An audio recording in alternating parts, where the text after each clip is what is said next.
Père et du Fils et du Saint-Esprit. Amen. Bien-aimés dans le Christ, nous sommes aujourd'hui dimanche 8 décembre.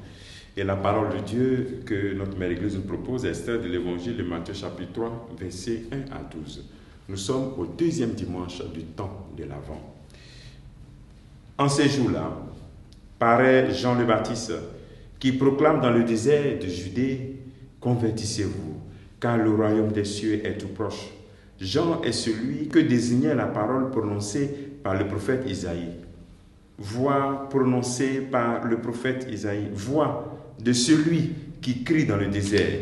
Préparez le chemin du Seigneur, rendez droit ses sentiers. Lui, Jean, portait un vêtement de poil de chameau et une ceinture de cuir autour des reins. Il avait pour nourriture des sauterelles et du miel sauvage. Alors Jérusalem, toute la Judée et toute la région du Jourdain se rendaient auprès de lui, et ils étaient baptisés par lui dans le Jourdain, en reconnaissant leurs péchés.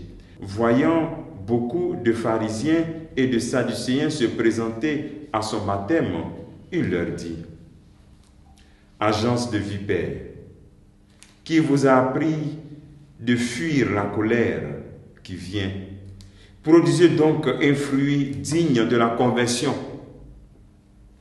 N'allez pas dire en vous-même, nous avons Abraham pour père, car je vous le dis, des pierres que voici, Dieu peut faire surgir des enfants d'Abraham. Déjà, la cognée se trouve à la racine de l'arbre, des arbres. Tout arbre qui ne produit pas de bons fruits va être coupé et jeté au feu. Moi, je vous baptise dans l'eau, en vue de la conversion. Mais celui qui vient derrière moi est plus fort que moi, et je ne suis pas digne. Je ne suis pas digne de lui retirer ses sandales. Lui vous baptisera dans l'Esprit Saint et le feu. Il va nettoyer son nez à battre le blé, et il amassera son grain dans le grenier. Quant à la paille, il la brûlera au feu qui ne s'éteint pas. Acclamons la parole de Dieu. Louange à toi, Seigneur Jésus.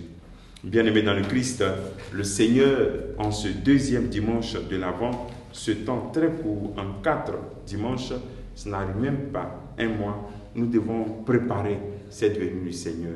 Et les textes nous présentent une icône, un prophète, Jean le Baptiste, qui n'était pas un prophète comme les prophètes du temps. Comme Isaïe, il allait à part au désert, ce n'était pas un prophète d'élite. On nous demande comment il mangeait des sauterelles, du miel. C'était un prophète austère. Et il invitait le peuple de Dieu à la conversion. Aujourd'hui, lorsqu'on parle de conversion, on a l'impression qu'on doit parler de ceux qui ne connaissent pas Dieu. Non.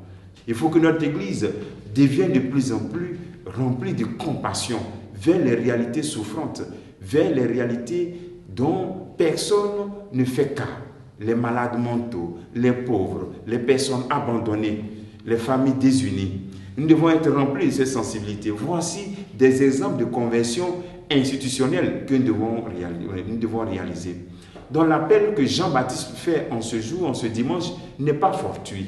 Quand tu dis à quelqu'un, convertis-toi, on pense qu'on est arrivé. On n'est pas encore arrivé. C'est pour cela que le Seigneur, par la bouche de Jean-Baptiste, donne ces paroles dures envers ces pharisiens et ces personnes qui venaient, ces sadducéens. Qui vous a dit à fuir la colère de Dieu? Produisez donc un fruit digne de conversion.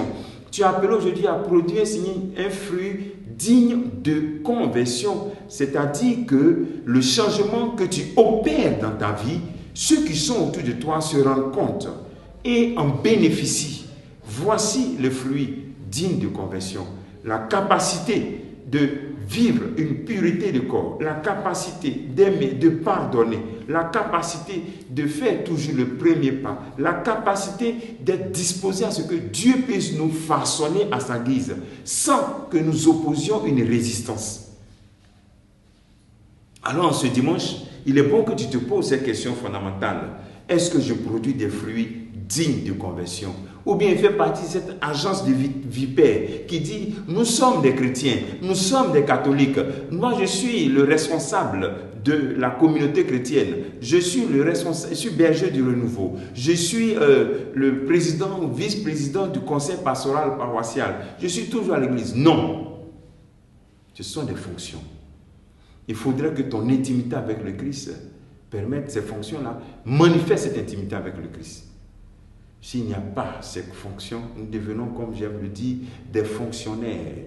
C'est difficile d'entendre souvent que dans des familles de responsables de communautés, de groupements, associations, il y a des problèmes, il y a des divisions. Et même cette personne qui est responsable, qui est comme Sadducéen qui dit, nous sommes des fils d'Abraham, moi je suis, mais dans ta maison il n'y a pas de paix. Quel Christ nous voulons proclamer? Quel Christ?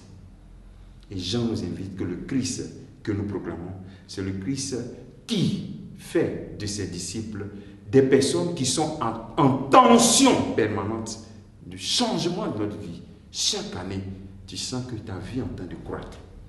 Que cette croissance soit réalisée dans ta vie et que tu sois conversion. Que le Seigneur te bénisse et que nous bénisse tous en ce deuxième dimanche au nom du Père et du Fils et du Saint-Esprit. Amen.